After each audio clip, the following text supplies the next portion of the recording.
Poor girl got caught on a stranger's bike. She didn't know he was the new Millionaire CEO. Some moments don't break you. They tear something small. A seam, a silence, a piece of pride, and in the mess of it, you find the truth. I didn't expect to lose my balance.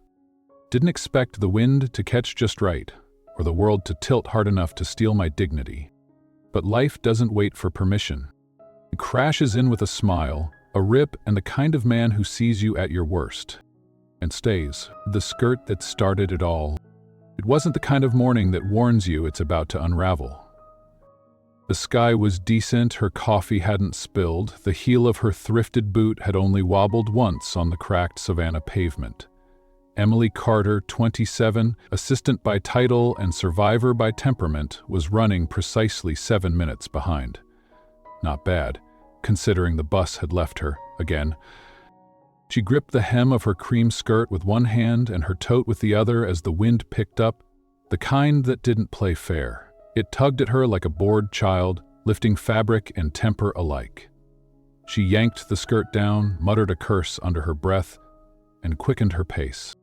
This is fine, she told herself, out loud, because it was either talk to herself or cry. Totally fine. I'll walk fast, avoid eye contact, and pretend this isn't the worst Tuesday since the Raisin Brown debacle of 2019. But fate, it seemed, had other plans. She didn't hear the scooter at first, just the low whir of tires skimming pavement too fast. She didn't even see him until it was too late. 1 second, she was crossing the corner of Whitaker and Jones. The next, she was caught. Literally. The right handlebar of a fast-moving electric scooter snagged the hem of her skirt with perfect, humiliating precision, ripping the fabric free in one clean tug as the rider skidded to a stop, 10 feet ahead. Time stalled. So did Emily. Then came the breeze, soft, traitorous, brushing her bare legs with cruel indifference. She let out a sound between a shriek and a swear, diving behind her tote bag to preserve what modesty she had left. The rider turned. Dark hair slightly tousled, sunglasses pushed to his forehead, a navy shirt open, just enough to suggest bad decisions and gym memberships. And he was laughing. "Are you serious?" Emily snapped. The man blinked, dismounted, and held up her skirt like a defeated flag of truce. "I swear I wasn't aiming for your dignity. You ripped off my skirt. I was dodging a squirrel." She gaped at him. "You what?" He took a step forward. Tiny thing. Death wish in its eyes. "Oh, well then by all means. Rip my clothes to save a suicidal rodent? You stepped into my path. I was on the sidewalk. It was an accident." "It was a felony," she hissed, snatching the skirt from his hand and hastily trying to refasten it with 2 rogue bobby pins she fished from her bag. Her fingers trembled. He looked at her with infuriating calm. "Would you like a ride? If you bring that scooter within 5 feet of me again, I'll set it and you on fire." He raised his hands, half amused, half impressed. "Noted." Emily turned sharply, pins barely holding the fabric in place, and stormed down the sidewalk, pride limping behind her. Behind her, she could still hear his voice, trailing off like a final insult wrapped in a compliment. "Sorry about the skirt, but nice legs." She didn't turn back, she didn't flip him off, but she did mouth a silent scream toward the sky. Because of course this would happen today. She arrived at the towering glass building, Whitestone Enterprises, looking like she'd barely survived a tornado. Her skirt was asymmetrical and safety-pinned. Her face was flushed with rage, and her dignity was somewhere back near the squirrel. Inside, people whispered. A receptionist looked up and nearly dropped her clipboard. Emily ignored them all. She found a seat in the back of the company auditorium, tucked herself between a marketing intern and a ficus, and tried to disappear. Claire, her best friend and chaos companion, leaned over from the row behind. "What the heck happened to your outfit?" "Don't ask." "Did someone mug you?" "Worse, a man on a scooter." Claire blinked. "Are you okay?" "No, but I'm pretending to be, so let's clap when they tell us who the new CEO is." Just then, the lights dimmed. A suited HR director took the mic with all the flair of a game show host. Ladies and gentlemen, we are thrilled to introduce the new CEO of Whitestone Enterprises. He's already shaken things up with his unconventional approach. Let's give a warm welcome to... The name didn't register, but the face did. Emily stood so quickly her chair screeched. Across the stage, in a perfect charcoal suit, stood the man who'd pulled off her skirt 37 minutes ago. He smiled. She gasped, one hand still on her patched-together hem. "You?" she said. And Logan Pierce, the scooter pervert turned CEO, gave her a tiny, arrogant salute. The audience laughed. Emily did not, because fate, as always, wasn't finished. Not even close. The skirt, the scooter, and the CEO. Emily didn't move. She couldn't. Not when scooter boy, skit thief, squirrel dodger, casual destroyer of mornings had just been introduced as her new boss. Her CEO. Her brain short-circuited, shorted out, and started again. She blinked. Hard. Once. Twice. But no. It was still him. The stage lights hit him like a curated halo, his smile all practiced charm and power. He looked taller up there, more expensive. Same ridiculous hair, though. Same smirk. "Good morning," he said to the room of executives, staff, and one emotionally scorched assistant. "I'd like to begin by acknowledging that first impressions matter, and some of mine may have already been made outside this room." A few chuckles, a few confused glances. Emily sank lower in her chair, willing the bobby pins to hold and her skirt to remain a skirt. "My name is Logan Pierce," he continued, "and yes, I ride a scooter to work. It's eco-friendly, efficient, and sometimes comes with unexpected encounters." He glanced directly at her. Emily stared back, wide-eyed, jaw clenched. "Oh no," Claire whispered behind her. "He's cute, and he's dangerous." Emily didn't reply. She was too busy calculating if she could legally flee a building without being fired or arrested for homicide.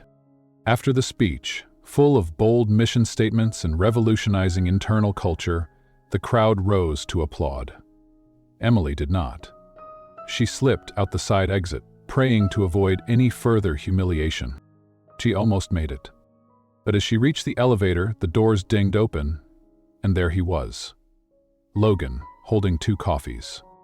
He didn't look surprised. "I got you the non-burn-your-throat one," he said, offering a cup. "Thought you might need it after that dramatic re-entry." "You," she hissed, stepping into the elevator, because of course she couldn't wait for the next one. "You knew." "I suspected," he said, sipping his own. "Your name rang a bell after I saw the onboarding list, but it wasn't confirmed until I saw you holding your skirt like a towel at a nudist beach. You are unbelievable." "True," he agreed, "but also, and this is important, I didn't mean to rip your skirt. That squirrel was suicidal." Emily looked at him, deadpan. "Do you always start your mornings by assaulting women with small mammals and unexpected promotions?" He laughed, genuinely, and unfortunately it was a nice laugh, the kind that wrapped around your ears and lingered. "No," he said, leaning against the elevator wall. "Just Mondays." The elevator doors opened. She stepped out before he could make another joke, but he followed. Because fate had not yet finished punishing her. As she walked past reception, the HR director waved her down. "Emily, quick change to your assignment. The CEO personally requested you as his new executive assistant, starting now." Emily blinked. "I'm sorry, what?" "Congratulations," Logan added cheerfully, already heading toward his corner office. "We're going to have so much fun." Emily stood frozen. The HR woman smiled, oblivious. "You'll have your own desk outside his office, full benefits, and an upgraded coffee machine." Emily looked toward Logan, who paused just before entering his office. He turned to her, expression unreadable. "Oh," he added with a smirk, "and don't worry. We have a very strict dress code. I promise not to tear anything else off, unless it's on casual Fridays." Emily was still standing there when the door clicked shut behind him.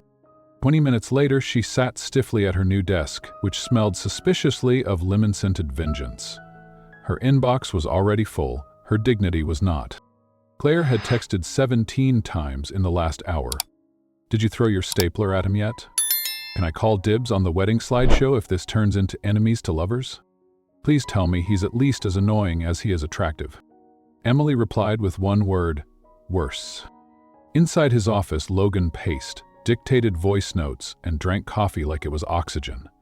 He hadn't said much since the welcome, just handed her 3 contracts and a schedule filled with meetings titled things like Executive Synergy Mapping and Quantum Coffee Strategy. She knocked once and entered his office. "You requested this?" she said, waving the schedule. "Me? As your assistant?" He looked up, one brow raised. "Wasn't a request. It was a decision. You don't know me. I know you yelled at me in traffic, threatened my scooter, and refused a ride. That's more personality than half this building. I have 0 experience with executive coordination." "Great," he said, smiling. "Means you'll make fewer of the same mistakes as the last 3. "Why me? Really?" He leaned back in his chair, studying her. "Because you're not afraid to speak, and I need someone who won't lie to my face. Even if it's just to tell me I'm being a jerk." Emily stared at him. He held her gaze, then added, "Also, your skirt kind of made me curious." "Excuse me?" "About your brain," he clarified, grinning like the devil. "Though the skirt was memorable." "I swear to God, Logan." "Mr. Pierce," he corrected. She turned on her heel. "Don't worry," he called after her. "I'm terrible at boundaries, but I'm great at HR seminars." Back at her desk, she opened a fresh document titled, How to Not Commit Corporate Murder, a Survival Guide. Step 1, breathe. Step 2, find pants with reinforced seams. By the end of the day, she'd memorized the company's board, reorganized 3 legal documents, and corrected 2 clauses that were mislabeled. Logan had said, "You're good at this," once, and that tiny, offhand compliment lived rent-free in her brain for the rest of the night. Emily didn't like that. Not the compliment. Not the way her cheeks warmed when he said her name. Not the fact that she'd started referring to him as Scooter Satan in her head and kind of liked it. But what she hated most was this. She wasn't sure if she wanted to quit or stay long enough to see what happened next. Chapter 2, The Terms and the Teasing. Emily Carter had survived her first full day as the CEO's personal assistant without throwing a stapler, crying in the restroom, or snapping the bobby pins still holding her emergency-sewn skirt together. That, by her standards, was a success. It helped that Logan Pierce, skirt-stealing, squirrel-dodging, infuriatingly charming CEO, had spent most of the afternoon on a video call with the Tokyo office, giving her blessed silence to work in. But the moment the call ended, the trouble returned. "Emily," his voice rang through the intercom. "Join me, please. Bring your coffee. And your most intimidating eyebrows." She blinked. "My what?" "Don't make me buzz again." She entered, eyebrows already slightly furrowed. "What is this, a hostage negotiation?" Logan gestured to the 2 chairs in front of his desk. "Sit. We need to discuss your employment terms." "I thought HR handled that." "They handle contracts," he said, leaning back. "I handle culture, and personal assistants fall under personal culture." "That sounds wildly inappropriate." "Everything I say sounds wildly inappropriate. You'll get used to it." Emily sat, folding her arms. "So, what are these terms?" He handed her a folder labeled Operational Expectations and Efficiency Synergy Notes, which was both too vague and aggressively corporate. Inside were 5 typed bullet points. She read aloud. On the back of the office, arrived 10 minutes early. 2. Learn my calendar better than I know it. 3. Tell me when I'm being an arrogant jerk. 4. No scooters in the office. 5. Bring strong coffee and stronger opinions. She raised an eyebrow. "Is this real?" "Rule 3 is critical," Logan said. "I've fired people for flattery. I need honesty. Brutal, unfiltered, professionally phrased honesty." Emily closed the folder. "Professionally phrased?" "Like, sir, you're being intolerable. Maybe try humility today." She stared at him. "You're a paradox. I prefer enigma with great hair," he said, running a hand through it smugly. "Also, we're getting lunch." "I didn't agree to that." "You agreed when you signed the NDA and started working 12 feet from my office door." "I need to update the HR policy on boundaries." "Already done. Page 18, subclause C. Lunch is mandatory. Sass is expected. The cafeteria at Whitestone Enterprises was modern, glass-walled and far too chic for the simple act of eating. Emily usually ate her lunch in the mailroom just to avoid small talk and small forks. Now she found herself in line beside Logan Pierce, who was choosing his salad like it was a stock investment. "Why, kale," she muttered. "Do rich people just like pain?" "Kale is aspirational," he replied. "It reminds us that bitterness can be overcome with dressing." "You're a walking TED Talk." He smiled, grabbing a lemon water. "And you're a walking disclaimer." At a corner table, away from prying eyes and whispering coworkers, they sat with their trays. She had a turkey sandwich. He had grilled salmon and quinoa that looked suspiciously like expensive bird seed. "So," he began, breaking a piece of bread with practiced ease, "why Whitestone?" Emily glanced up. "You mean, why am I here?" "Exactly. You're sharp. You speak fluent sarcasm. You could be running your own department." "Wow, that almost sounded like a compliment." "Don't get used to it. I'm just curious." Emily picked at her sandwich. "I needed the job, simple as that. Rent is expensive, so are grocery prices, and I have a toxic relationship with thrift store cardigans." He watched her quietly, the usual teasings subdued. "I grew up here," she continued, surprising herself. "Savannah's always been home. I left once for a summer internship in Atlanta. Came back because the city missed me." "And the job before this?" "Admin work. Filing, scheduling, lots of copy toner and broken printers." Logan nodded. "And now, you're assistant to the CEO." "Assistant to a man who ripped off my skirt," she corrected. "Let's not glamorize the trajectory." He grinned. "We all start somewhere." She narrowed her eyes. "And you? Why the scooter? You could arrive in a town car, a private jet, or on the back of a diamond-encrusted unicorn." He looked mildly offended. "Scooters are efficient, good for the planet, and attract exactly the kind of chaos I apparently needed to meet you." She blinked, caught off guard by the quiet way he said it. Before she could answer, a junior executive walked by, did a double-take at their table, and nearly tripped over his own shoes. Logan just waved casually. "People are going to talk," Emily said under her breath. "They already are," he replied. "Might as well give them better material." Later that afternoon, Logan asked her to deliver a document to his private rooftop office, the one no one else used, because apparently billionaire CEOs got sky access. She stepped out onto the terrace, the city stretching in all directions under a cloudless sky. He was standing near the edge, sipping espresso and reading a printout. "You live like Bruce Wayne," she said. "All that's missing is the bat signal." "I've got one," he said without looking up. "It just flashes when someone forgets to reply, all." Emily handed him the folder. "Here's your quarterly report. The numbers look good. Congrats, you're still rich." He smiled, accepting the file. "You keep surprising me. I'm literate? That you're not scared of me." She leaned against the railing. "Should I be?" "Most people are, or at least intimidated.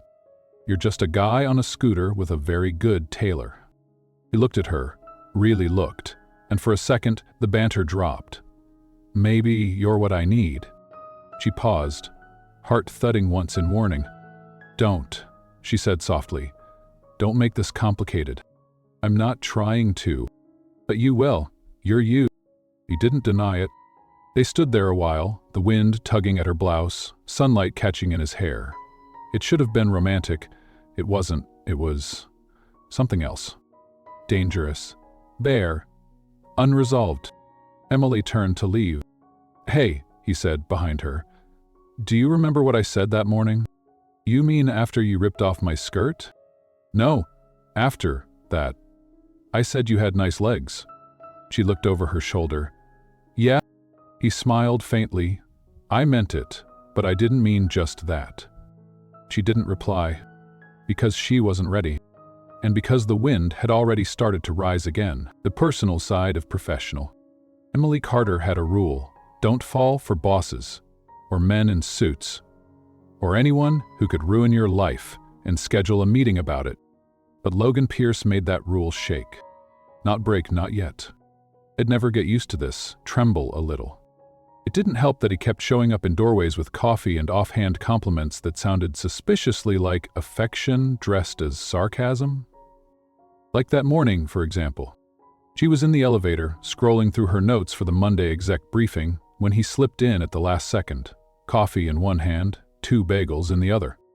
"Ah," he said, "caught you texting your ex." She didn't look up. "Caught you stalking my breakfast plans?" He handed her the second bagel. "I notice you didn't grab anything this morning. Assistant needs carbs. Carbs need bagels. Ergo." She blinked at him. "You're feeding me now?" "Think of it as a preemptive HR violation," he said with a grin. She took the bagel just so he'd stop smiling like that. "Are you always like this?" "I was worse before you," he replied too easily. Less filtered, less fun. The elevator doors opened. Emily stepped out first, bagel in one hand, phone in the other, pretending her heart wasn't suddenly acting like a metronome on caffeine. The Monday meeting went smoothly. Emily presented the updated executive schedule with her usual sharp delivery. No fluff, no filler. Logan watched her the entire time. Not the notes, not the slides. Her. Afterward, she returned to her desk to find a sticky note on her keyboard. "Remind me never to argue with you in public. You win too well. LP." She stared at the note, then crumpled it and tossed it in the trash, after reading it 3 more times. Claire showed up 5 minutes later, eyes wide. "Ghost, you got a note?" "I threw it away." "You kept it for 4 seconds too long for that to be casual." Emily gave her a look. "Don't start." Claire sat on the desk. "I'm not starting anything. But I've seen this look before." "Well, why look?" Claire pointed. "That one. He annoys me and I hate that I like it look. You had it with the drummer in college." Emily groaned. "That was a phase. So is being single forever. You sure you want to extend that lease?" "I'm not interested. He's a CEO. I'm barely a functioning adult." "Yeah, but he's into you, and I mean really, not in that fake smile way. In that I saw your skirt fall off and still wanted to know your favorite coffee order way." Emily paused. "It's oat milk with cinnamon." Claire grinned, "And he knows that." Later that afternoon, Logan asked her to walk with him to the lower archives, a long hallway past the server room and internal records. Just to double-check the layout. But really, he just wanted to talk. "I've been thinking," he said, hands in his pockets, voice lower than usual, "about how people only see the professional version of me." "Well, you are their boss." "True, but you're not afraid of me." "That's because I've already seen your worst side," she replied. "It involved a scooter and a lot of leg." He laughed. "Right, but seriously, you talk to me like a human. That's rare." Emily glanced at him. "You are a human." "Only on weekdays," he said with a grin, then paused. "You know, people think success makes you confident, but it's mostly smoke and a very good tailor." Emily walked a little slower. That's honest. I try, sometimes." They stopped near the records room. It was quiet. No footsteps, no distractions. Just low light and soft air conditioning humming like a whisper. He leaned slightly closer. "Tell me something no one at this company knows about you." She blinked. "Why?" "Because I want to know." Emily hesitated, then said, "I almost became a teacher, education degree, student loans, the whole track. But halfway through I realized I wasn't ready to teach kids when I hadn't even figured out how to believe in myself yet." He looked at her for a moment. "That's the most real thing I've heard all week." "What about you?" she asked, trying not to let the vulnerability linger too long. "I was supposed to be an architect." Emily's eyebrows rose. He nodded. "I sketched buildings for years. Had a scholarship, but my dad got sick. I took over the family firm, thinking it would be temporary. That was 10 years ago. Do you miss it? Every time I walk into a building someone else designed." Something about that hit her, that under the pressed shirts and press releases, he was a man who had built a life out of responsibility instead of passion. Just like her.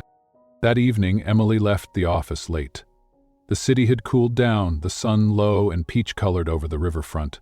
She walked alone, head down, earbuds in, when a familiar voice called out behind her.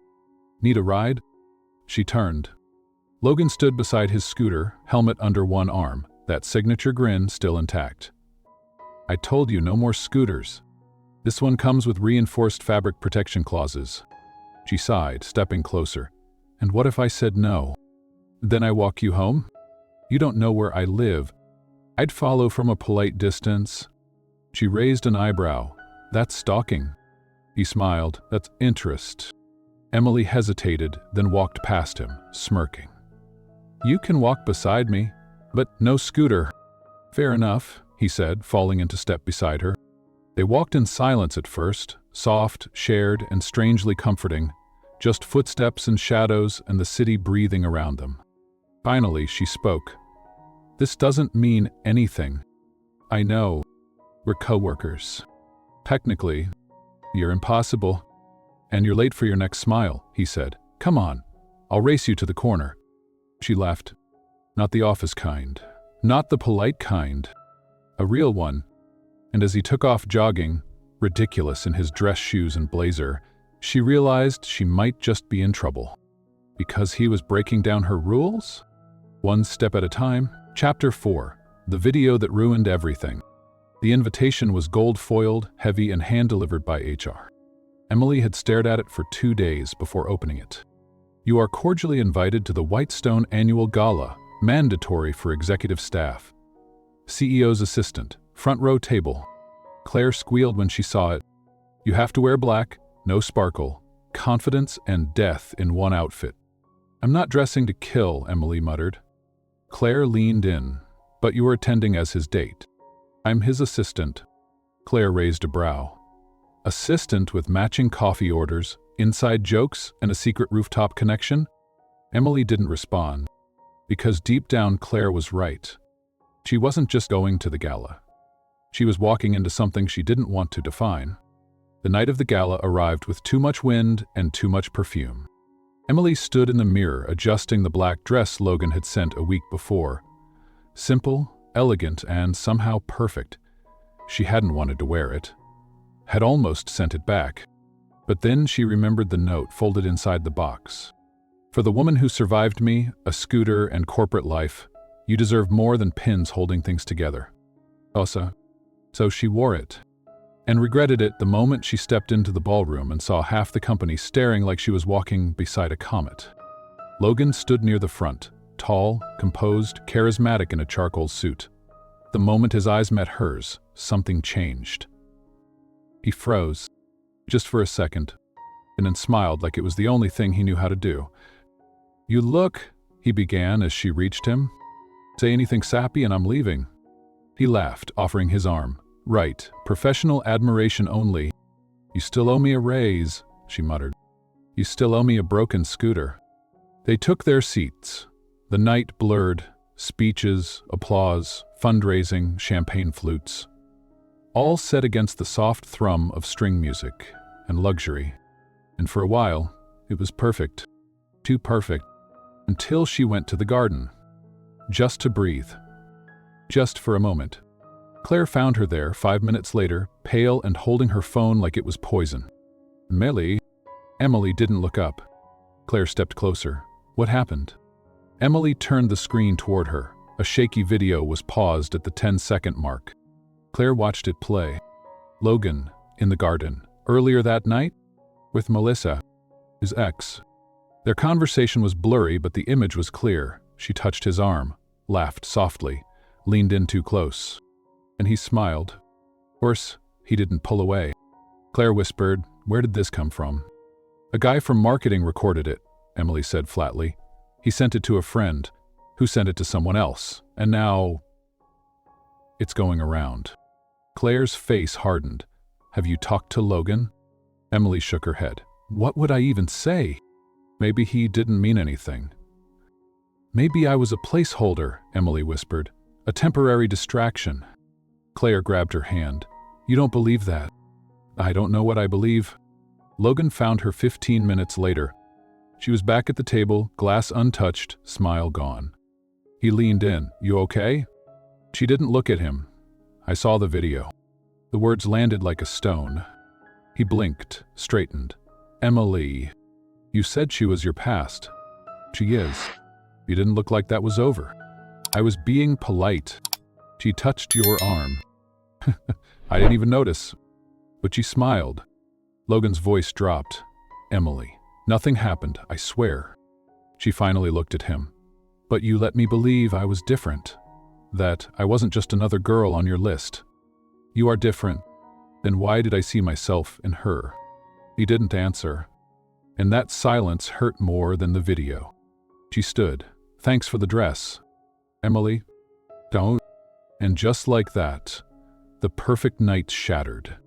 Back at her apartment, Emily sat on the couch in her dress, still zipped, still untouched, still trying to hold herself together. The video played again and again in her mind. Not the touch, not the setting, but the way he didn't stop her, the way he smiled. Claire arrived half an hour later with fries and ice cream. He's been calling, she said gently. I know. You're gonna talk to him? Emily stared at the wall. I don't know. I really don't. She wiped at her eyes and whispered, I think I wanted him to be my safe place. Claire said nothing, just sat beside her. Sometimes silence is the only answer that doesn't hurt more. Chapter 5. The Letter and the Distance. By Monday, the video had faded. But the silence hadn't. Emily returned to work in a perfectly steamed blouse, in a colder voice than she'd ever used. She typed with mechanical precision, replied to emails like a machine, and spoke to Logan only when necessary. And even then, it was clipped. The 2 p.m. reports in your inbox. Meeting rescheduled, new link attached. Yes, I'll handle it. No jokes, no nicknames, no bickering about oat milk versus almond. Just duty, just distance. Logan watched her from behind his glass office wall. He didn't try to force a conversation. He didn't defend himself again. He just stood, most days, like a man holding the door open and watching her walk further away. At first it hurt. Then it just hollowed. Claire noticed it by Tuesday. You look like you're going through a divorce without the ring or the wine, she whispered at lunch. Emily forced a bite of pasta. I'm fine. You're wearing eyeliner, war paint, and stabbing salad like it owes you rent. I said I'm fine. Claire sighed. You don't have to talk about it, but just don't stop feeling. That's how you lose the parts of you that were soft before. Emily didn't answer, because softness felt like a liability now. That afternoon, a new executive arrived from the New York branch. His name was Daniel Miller. Clean-cut, quick to smile, slightly awkward in a sincere way. Emily met him during a budget meeting. He dropped his pen twice, blushed once, and called Logan Mr. Pearson by mistake. After the meeting, Daniel approached her by the coffee machine. You handled that projection deck like a pro, he said. Thanks, Emily replied, her tone polite, distant. I'm terrible with numbers, but I make up for it with snacks and bad puns. She gave a faint smile. You're the CEO's assistant, right? He asked. I was, she said, correcting herself before she could stop. I mean, I still am, technically.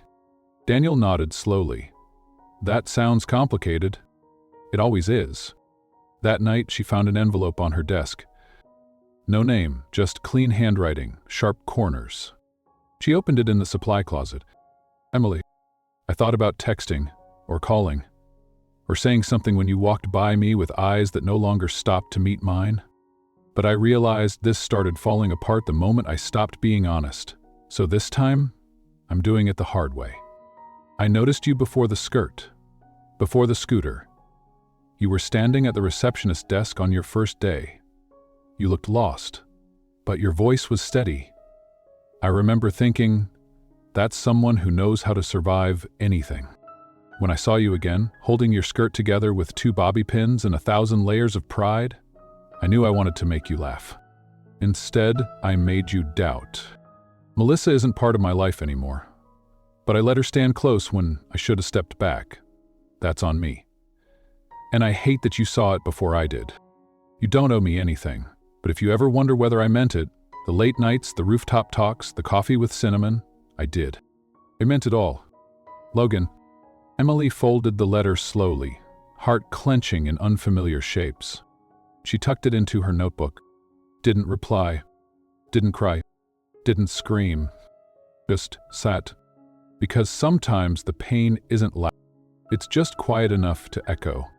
The next few days were a pattern of almosts. Almost speaking. Almost smiling. Almost reaching for a thread that had once held so much tension, and now held nothing at all. Daniel, sensing something deeper, never pushed. But he noticed.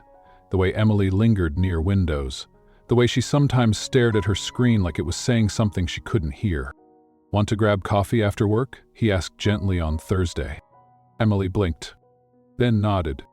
Yeah, sure, why not? They sat at a corner cafe. The lights were warm, the coffee was strong, and Daniel made her laugh. A real one, sudden and clumsy. He told a story about getting locked out of his old office and accidentally setting off the alarm with his sandwich. Emily laughed so hard she nearly choked on her biscotti. Daniel smiled, watching her carefully. You look lighter when you laugh, he said. She looked down. I forget how to sometimes. Well, for what it's worth, he said, you deserve more of it. Emily didn't answer. But when she left, she felt something shift. Not a door opening, but a window cracking, just enough to let the breeze in again. Chapter 6. The bookstore, the skirt, and the cracks. The bookstore had always been Emily's escape. Quiet corners, pages that didn't expect her to be clever or guarded, stories that didn't whisper her name in gossip. She came here when the world didn't make sense, when Logan had handed her bagels with a smile, and again when he had handed her silence. So, on a rainy Saturday, she found herself back in the same little indie shop near Forsyth Park. The bell above the door rang as she entered, and the smell of old paper wrapped around her like comfort. She wasn't expecting to see him. But of course, that's when he appeared, holding a biography in one hand and a broken umbrella in the other. Logan looked up and froze. Emily nearly turned around, but didn't. Because maybe, just maybe, she was tired of running from things that hurt. Hey, he said, voice lower than usual. She stared. You read biographies? He looked down at the book.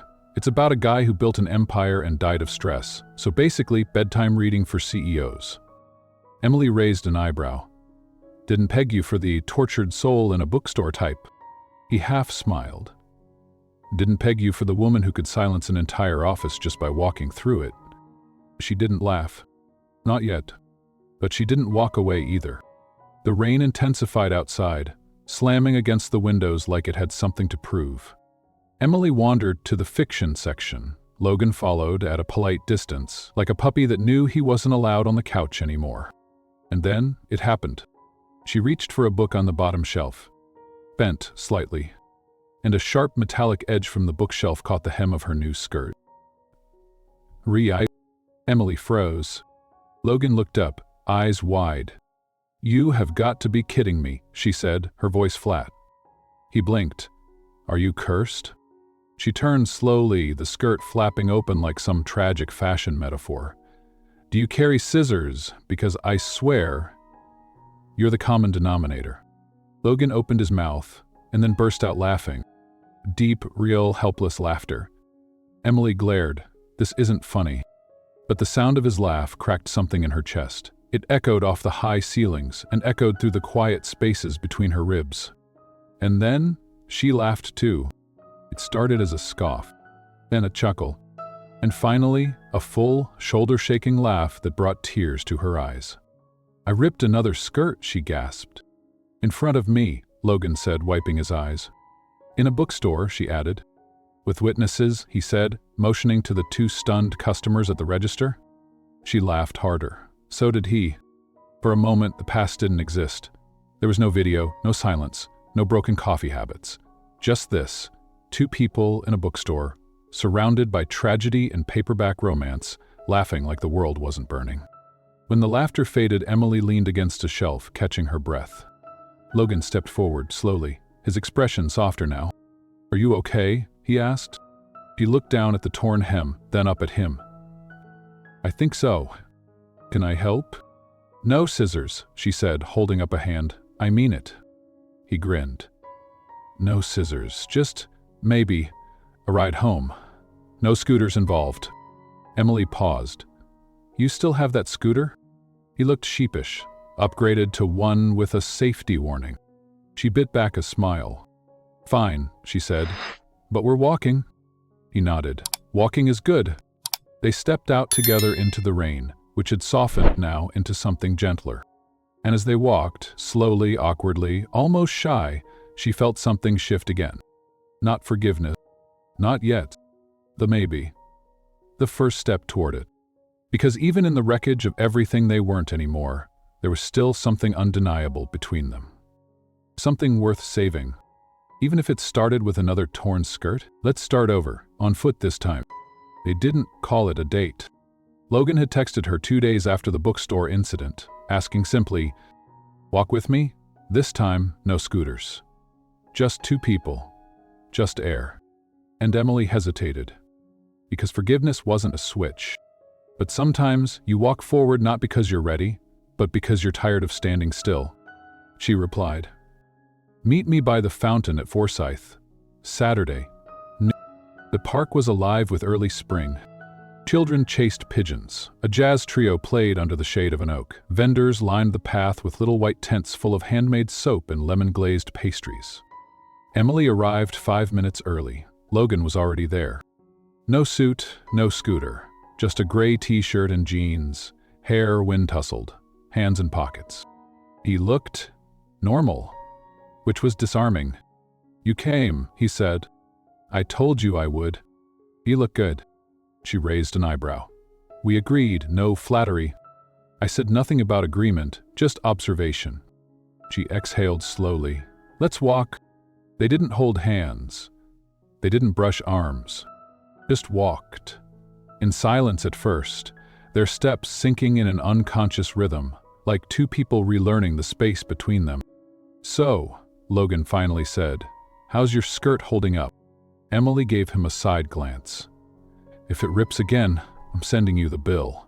Emotionally noted. They stopped at a booth selling tiny cups of pistachio ice cream.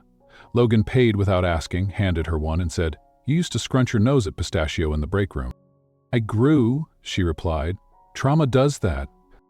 He smiled softly, but didn't push. They sat on a bench shaded by ivy. A child giggled nearby, chasing a soap bubble like it was magic. Why did you really ask me here? Emily said, not looking at him. He didn't hesitate. Because I missed you. People miss ideas all the time. I didn't miss an idea. She looked at him then. I miss the woman who makes even silence feel like something's happening, he said. I missed your sarcasm. The way you argue with elevator buttons. The way you ask the real questions in meetings no one dares to. She swallowed.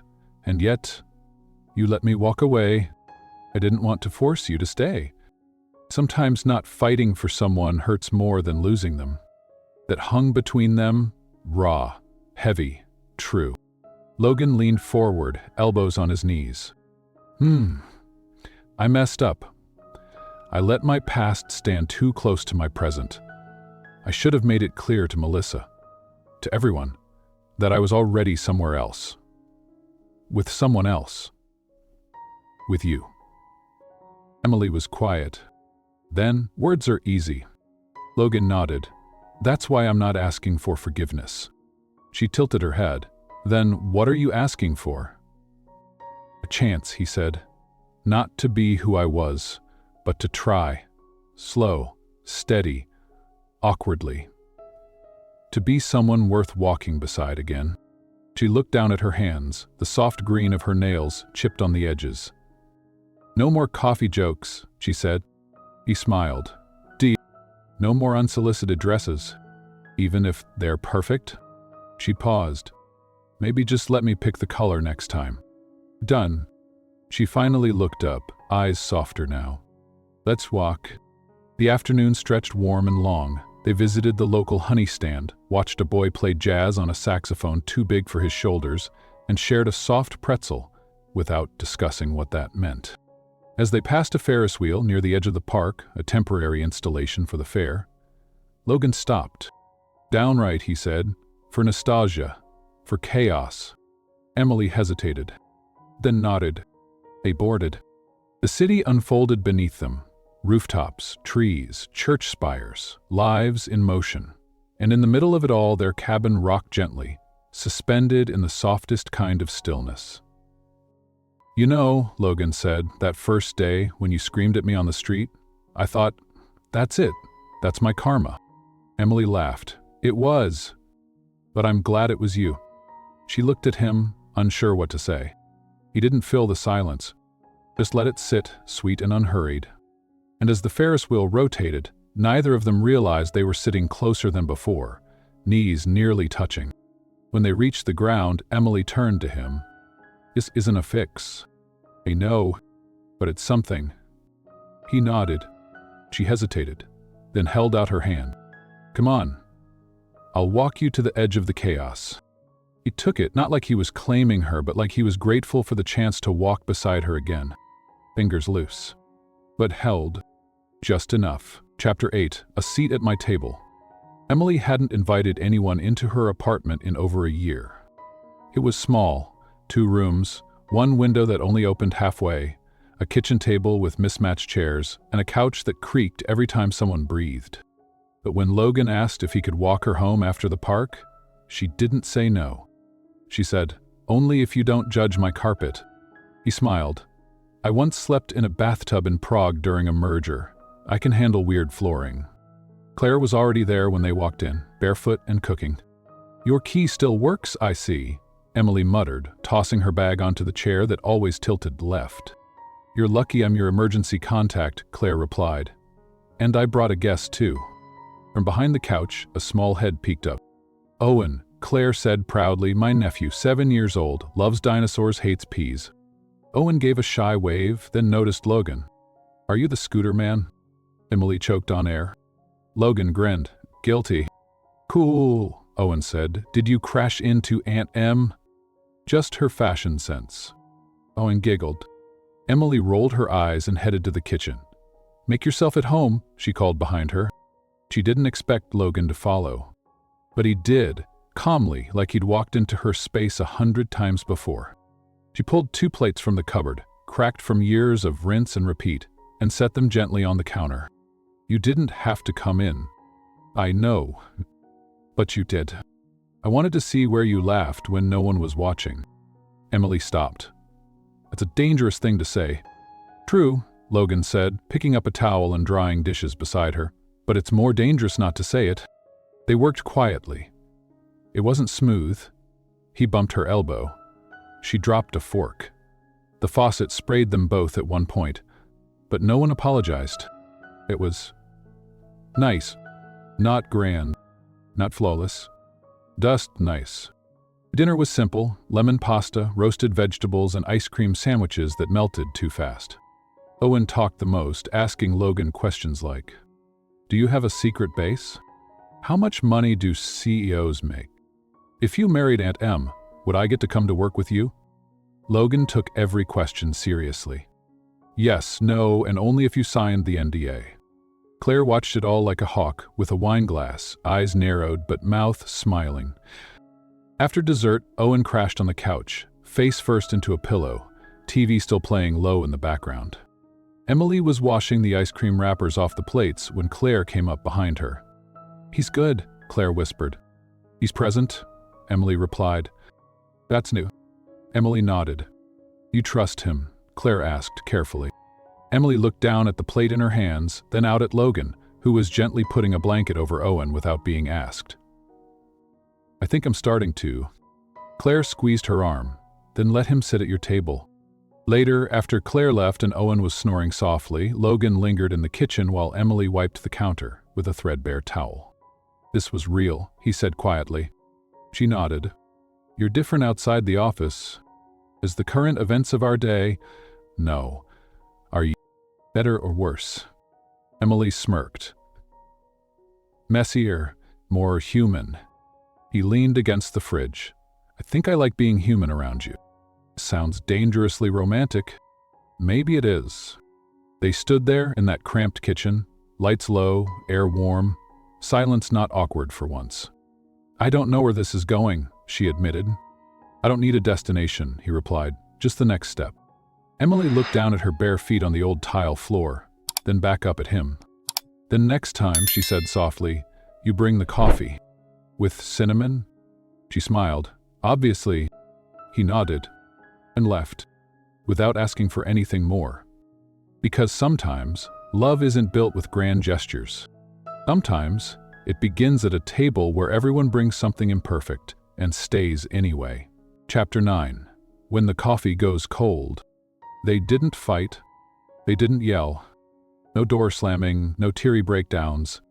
It just faded. Like a mug left on a desk too long, the coffee cold, still full, but untouched. At first, things had felt easy. Logan would text her memes at 7 a.m. She'd send him photos of breakfast disasters. He showed up with croissants. She made him laugh, with sarcastic sticky notes taped to his desk. They were slowly becoming something, not lovers, not strangers, just close. Then came the promotion. Emily got offered a new position, a lateral move into internal communications, a department on another floor, fewer personal ties, more autonomy. Logan encouraged it. "It's time," he said. So she took it, and the moment she did, something shifted. She no longer brought his coffee. He no longer walked her to the elevator. Her mornings filled with campaign briefs and event planning, not boardroom tension and quiet rooftop coffees. They passed each other in hallways now, not in shared spaces but in motion, like two people trying to find their pace again, but walking in opposite directions. Claire noticed. "You're still together, right?" she asked one Thursday over lunch. Emily stirred her soup. "We're not. Not together. It's not a real sentence." Emily sighed. "He's busy. I'm busy." Claire raised an eyebrow. "Busy isn't an excuse. It's a slow goodbye in disguise." Emily didn't respond, because that sentence had hit too close to home. Friday morning, she found a lukewarm coffee on her desk. No note, no emoji, just oat milk and cinnamon like muscle memory. She smiled, but when she went to thank him, he was already in a meeting. She sent a quick message. "Thanks, you still remember." He replied 3 hours later. Always. Short, warm, distant. Like a hug that didn't linger. Later that week, she bumped into Daniel in the elevator. He grinned. "Still running this place?" "Just in heels now." He laughed. "You look tired." She looked up. "You say that to all the women in elevators?" "No," he said softly. "Just the ones who used to light up rooms." He blinked. "Daniel." He held up a hand. Not a move, just an observation. Sometimes people need to hear they're missed. And before she could respond, he stepped out, leaving her with that ache behind her ribs that had no real name. That weekend, Emily sat on her balcony, wrapped in a blanket, holding a warm mug she didn't drink from, staring at the sky and wondering when quiet stopped feeling safe and started feeling like goodbye. Chapter 10. The Scooter with a Bow. It had been 8 days since they last really spoke. Not in meetings, not via email, not quick hallway nods. Really spoke, the way they used to, back when silence between them meant comfort, not distance. Emily wasn't angry. She was just tired. Of half gestures, of almost love, of waiting for him to finish whatever he was afraid to start. So when she found the package at her door, no address, no note, just a silver ribbon tied around the middle, she didn't open it right away. Not until Claire called and said, "Girl, you need to see what's inside." Emily rolled her eyes and untied the ribbon, and stared, because inside the box, folded neatly beneath tissue paper, was a miniature pink scooter, child-sized, plastic, with a white bow on the handlebars and a glittery sticker that read, "Rated most, a smoother ride this time." Beneath it, a note. "Emily, I won't pretend to fix what I broke. I won't even pretend I know what we are right now. But if you'll open the door in 15 minutes, I'd like to show you something that might make us both believe again. In timing, in mistakes, and maybe even in me."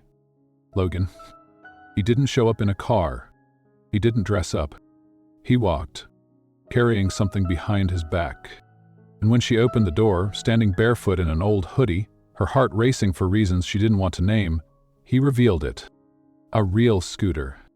Light blue. handlebars wrapped in ribbon, a bouquet of peonies resting in a little wire basket. Her laugh came before her words. "You are ridiculous." He nodded. I needed the call back. She stepped outside, closing the door behind her. No suit? No armor? I had to be.